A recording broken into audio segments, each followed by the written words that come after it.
औरंगजेब कब्रकांड पर नागपुर में हिंसा के बाद पुलिस का ताबड़तोड़ एक्शन जारी है।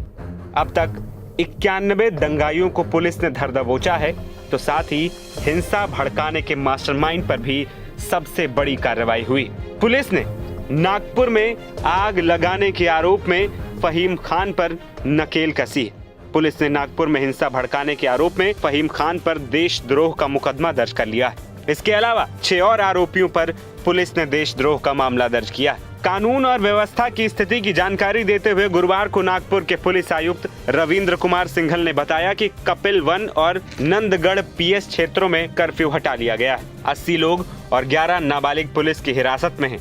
आरोपी फहीम खान की गतिविधि 2-3 जगहों पर देखी गई। आगे की जांच जारी है। अधिकारी ने बताया कि पुलिस को इस बात के सबूत मिले हैं कि मुगल शासक औरंगजेब की कब्र हटाने के समर्थन में विरोध प्रदर्शन के दौरान सोमवार यानी 17 मार्च की रात नागपुर में भड़की हिंसा का मास्टरमाइंड फहीम खान ही है। इसलिए पुलिस ने मुख्य मास्टरमाइंड फहीम शमीम खान के खिलाफ भारतीय न्याय संहिता की धारा 152 के तहत मामला दर्ज किया है। कर्फ्यू में थोड़ा हमने स्टडी किया, उसके बाद में कुछ दो पुलिस स्टेशन हैं, कपिल नगर और नंदनवन, इनमें से कर्फ्यू हटाया गया है पूरी तरह से।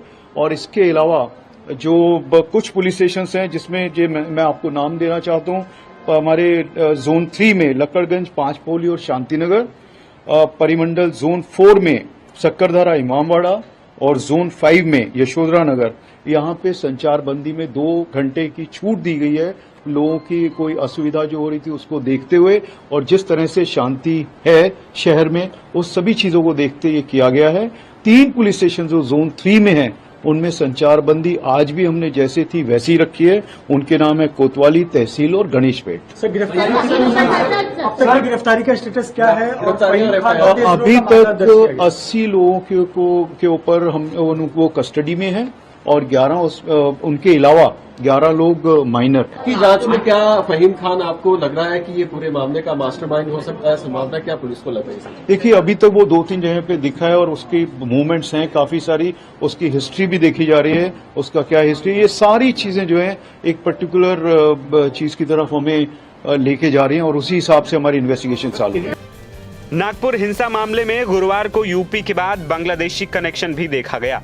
नागपुर में साइबर सेल ने अफवाह फैलाने और हिंसा भड़काने के मामले में अब तक 34 सोशल मीडिया अकाउंट्स पर भी कार्रवाई की। इन मामलों में 10 सोशल मीडिया अकाउंट के खिलाफ एफआईआर तक दर्ज की गई। पुलिस ने स्पष्ट शब्दों में कहा है कि एफआईआर में किसी राजनीतिक दल का नाम नहीं है। हालांकि इस पूरे मामले में सोशल मीडिया के जरिए लोगों की भावनाएं भड़काने की साजिश का पर्दाफाश जरूर हुआ है। जैसे जैसे जांच आगे बढ़ रही है, पुलिस और भी नामों की जानकारी मिलने की उम्मीद जता रही है। एनबीटी ऑनलाइन की रिपोर्ट। ये सबको पहले उन्होंने टारगेट किया गया। पहले सबसे पहले वो कैमरे तोड़े ताकि उनका चेहरा वो रिकॉर्ड ना हो। उसके घर तक, मंदिर तक, अंदर तक घुसे। छोटी बच्ची है 5 साल की। और पहले सब कैमरे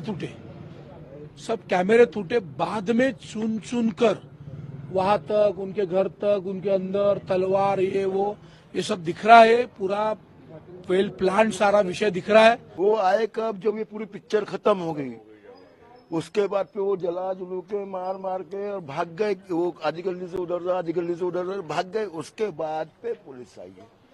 मतलब क्या हुआ? यहाँ 9:30 से 10:30 के बीच में कम से कम 200 से 300 लोगों की यानी आए। या जमघट हुआ, तैयार हुआ। जमघट होने के बाद में ये गाड़ियों को खींचने में आई इधर में, और यहाँ कार सामने खड़ी थी। मेरा रामनवमी पोद्दारेश्वर राम मंदिर की झांकियों का, मेरा डेकोरेशन का पूरा माल खड़ा था यहाँ। तो उन्होंने सब निकाल के मेरी बाइक, मेरे भाइयों की बाइक, इन्होंने सब रोड पे लाके यहाँ जलाए। और जलाने के बाद में ये गलियों से भाग गए। तब तक का पुलिस कम से कम आधा घंटा, पौन घंटा ये चलते रहा प्रोग्राम। हम वायरलेस पे मैसेज डालते गए पुलिस स्टेशन में, मगर कोई पुलिस की फौज यहाँ आई नहीं। ये सब वाकया होने के बाद में 1 से 1.5 घंटे के बाद में पुलिस यहाँ पर तैनात हुई। तब तक का सब कुछ यानी आगजन सब हो चुका था। अभी हमारा कहना ये है कि हम लोगों की जो गाड़ियां है जो जल चुकी, अभी हमारे पास जाने के लिए कोई साधन नहीं, कोई गाड़ियां नहीं है। तो इसका कुछ अगर गवर्नमेंट या कुछ इंश्योरेंस क्लेम से अगर मिलता हो तो बहुत अच्छी बात होगी। यहाँ कहा जा रहा है कि सीसीटीवी जो लगे थे उसको भी तोड़ा गया। उसको सबसे पहले टारगेट उन्होंने सीसीटीवी जितने कैमरे लगे हुए थे ये सबको पहले उन्होंने टारगेट किया गया। पहले सबसे पहले वो कैमरे तोड़े ताकि उनका चेहरा वो रिकॉर्ड ना हो, और रिकॉर्ड ना होने के कारण की वजह से फिर बाद में इन्होंने गाड़ियों को अपने लाके यानी जलाना चालू किया। सबसे पहले उन्होंने सीसीटीवी कैमरे को टारगेट बनाए। ये पूरा तय किया हुआ सभी विषय हुआ था। सुबेरे का एक आंदोलन हुआ, उसके बाद गणेशपेट पुलिस स्टेशन के विषय हुआ और वो शांत हुआ। शाम को अभी मैं यहाँ अभी सुबेरे 6:15 बजे आया हूँ। यानी 2 दुकान हिंदुओं के होंगे और उसके बीच में 2 दुकान मुस्लिम के होंगे, तो सिर्फ हिंदुओं के मकान में घुसे, मुस्लिम मतदाताओं को कुछ नहीं हुआ।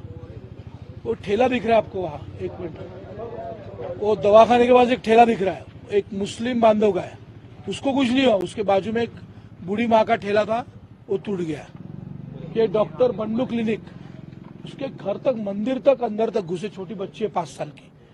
और पहले सब कैमरे टूटे, बाद में चुन कर वहां तक, उनके घर तक, उनके अंदर तलवार, ये सब दिख रहा है। पूरा वेल प्लान सारा विषय दिख रहा है। मैं अभी सीपी साहब से सुबेरे में मैंने बात की। ये जो जगह है ये बहुत सेंसिटिव जगह है। यदि शहर में कभी भी कुछ होता है तो पहले 10-20 पुलिस वाले इस चौराहे पे खड़े रहते। कल संजय सिंह नाम के एक पिया है, उनको यहाँ के नागरिकों ने 2-2 घंटे पहले फोन लगाए, 10 बजे से फोन लगाए। ये घटना 12, 1, 1:30 बजे हुई। 10 बजे से फोन लगाए, वो कहीं बिजी होंगे, उनका फोन बंद था कुछ। मैंने खुद फोन लगाया था। फिर रात में ये जो मकान आपको सामने दिख रहा है, वो सौरभ से मैंने सीपी की कॉन्फ्रेंस पर बात कराई। उसके बाद आधे घंटे में पुलिस आई, तब तक ये सब खत्म हो गया था। यानी ये दीदी रेंगे मेरे बाजू में है, रो रही थी फोन पर। बाद में इनका फोन आया, बच्ची भी रो रही थी। बाद में इनका फोन आया कि अभी पुलिस आई है। तो ये वेल प्लान घटना थी। मैं माननीय मुख्यमंत्री जी से भी अभी बात करूंगा। मैं नागपुर अभी पलटे आया हूँ। माननीय पालक मंत्री विशेष विमान से अभी 9 बजे पहुंच रहे हैं। जिन्होंने ये घटना की उनके सारे फोटो इनके डीवीआर में सब है। ये सारे हम पुलिस को देंगे, सारे के सारे। यहाँ सामने गीतांजलि स्क्वायर पर इलीगल ट्रैवल्स का व्यवसाय चलता है। महानगर पालिका के जगह पर सर्विसिंग सेंटर खुले, एक गीतांजलि टॉकीज बंद थी, वहां अंदर सारा अतिक्रमण, एमडी, ये वो सब चलता है। यदि ये सब बंद करना होगा तो पुलिस को कड़क एक्शन लेनी पड़ेगी। और मुझे दुख के साथ कहना पड़ता है कि कल पुलिस यहाँ के नागरिकों के साथ, हिंदू नागरिकों के साथ नहीं थी। इसका कारण मुझे नहीं मालूम, लेकिन बहुत कम संख्या में थी। और संजय सिंह जैसे पिया है जो नागरिकों की बात नहीं सुन सकते, बाकी सारे मार्केट 10 बजे, 10:30 बजे, 11 बजे बंद हो सकते, तो मोमिनपुरा का भी मार्केट बंद हो सकता। लेकिन तहसील पुलिस स्टेशन के साथ जो यहाँ के लोग कह रहे हैं कि उनके सारे लागे बांधे हैं, तो मैं सीपी साहब से आज अनुरोध करता हूं कि वो खुद आके बैठे, इन सभी नागरिकों से बात करें और तुरंत इस पर कार्रवाई करें। यदि कार्रवाई नहीं होगी तो एक अगला कदम सारे हिंदुओं को भी उठाना पड़ेगा और वो मजबूर होंगे। बस इतना ही मैं आपके माध्यम से। कल आपने आरोप लगाया था इसमें कुछ बाहर के लोग भी शामिल हो सकते। बहुत सारे जगह पे बाहर के लोग यानी यदि ये मोमिनपुरा बस्ती से नजदीक है तो उधर से बांधरपुरे से आ रहे, उधर हसनबाग से आ रहे, यहाँ के लोग वहां जा रहे। और मुझे ऐसा बताइए, इस रोड पर मुस्लिम बांधवों की भी गाड़ी लगती है हर रोज, पार्किंग यहाँ होता है, कल कोई पार्किंग नहीं था। इसका मतलब क्या है? इसलिए सारा प्लानिंग के साथ हुआ है। ऐसा आज प्रथम दर्शन दिख रहा है। मैं खुद साइड पे खड़ा हूँ, आप सारी गली हुई गाड़ियां, महिलाओं से बात करने का तरीका, यानी महिलाओं के बारे में बात करने का तरीका, घर घुसने का तरीका। विषय हुआ शिवाजी पुतले के पास, उसका दिन भर चला गणेशपेट पुलिस स्टेशन में, वो खत्म हुआ। रात में वेल प्लान ये हुआ है। मैं सीपी से, माननीय मुख्यमंत्री जी से, माननीय पालक मंत्री अनुरोध करता हूं कि ये सारा विषय का इन्वेस्टिगेशन करके इन दुकानों के डीवीआर लेके कैमरे तोड़े गए, कैमरे। तो मेरी विनती इतनी है कि ये इसका बुरा योजना। मेरी दुकान में बंद किया 10:30 बजे। मेरे किराना स्टोर की दुकान बंद करके आया। मैं खाना खाने बैठा, शोरगुल हो रहा था। मैं ऐसे ही कुछ समझ नहीं आ रहा था। फिर एकदम से फटरे मारना, लाठी चलना। मैं एकदम से घर बाहर जाके देखा तो वहां से गाड़ियों को घसीट के फोड़ रहे, गाड़ी को, गाड़ी पे आग लगा रहे। 3 लोग अंदर घुसे। उन लोग को ऊपर से भैया लोग ने चिल्लाए चले, एक तो उन लोग निकल गए। मैं वो बेचारा पूरी गाड़ी ऐसे जल के ऊपर तक अंगार जल रही थी, वो पूरी गाड़ी थी। मैं आया पानी का पाइप लेके, गाड़ी को मैं कैसे बुझाने के लिए, तो मेरे को पत्थर फेंक के मार दिए। ये पूरा पत्थर फेंक के मारा। मैं घर के अंदर घुसा।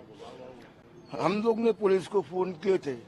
यहाँ पे जब ये सब काम हो रहा था, हमने पुलिस वालों को 3 बार फोन किए। मैंने नहीं किया, सभी लोग नहीं किए, मैंने अपने से किया, लेकिन नहीं आए। वो आए कब? जब ये पूरी पिक्चर खत्म हो गई। उसके बाद पे वो जला जुलू के मार के और भाग गए। वो आधी गली से उधर जा, आधी गली से उधर भाग गए। उसके बाद पे पुलिस आई है। मतलब क्या हुआ? आज सबकी गाड़ियां, आज पूरी गाड़ियां, एक किसी ने किस्तों पे लिया, किसी ने सेकेंड हैंड लिया, कोई कैसे लिया। आज बेचारे कई लोग तो मेरे यहाँ पे जो रेंट पे है, उन लोग का क्या हाल होगा? बेचारे तो कैसे कर दे। आज पूरी गाड़ी। इसकी कंप्लेंट आपने की है क्या? कंप्लेंट मांग क्या है आपकी? अरे हमको बस यही है कि भैया कुछ नहीं, चलो जो हुआ सो। हमको गाड़ी जो है, जो भैया हम लोग की गाड़ी का 2 गाड़ी मेरी जली है, वो किराएदारों के आगे गाड़ी चली, बाजू पड़ोसी के आगे गाड़ी चली। गाड़ी का कुछ तो, गाड़ी उठा के लेके जा रहे थे रात को, हमने नहीं ले जाने दी भैया। वो बोले तुम उधर पे जाके, हम बोले उधर जाके कि हम चक्कर लगाएंगे पुलिस स्टेशन पे। वो बोलेंगे आओ जी जाओ जी, कुछ नहीं। अरे ये गाड़ी को अगर तुम बोलते कि हमको 0.5% या 1% भी गाड़ी का हर्जाना देते तो हम मानते थे। आपको ये कैसा लगा?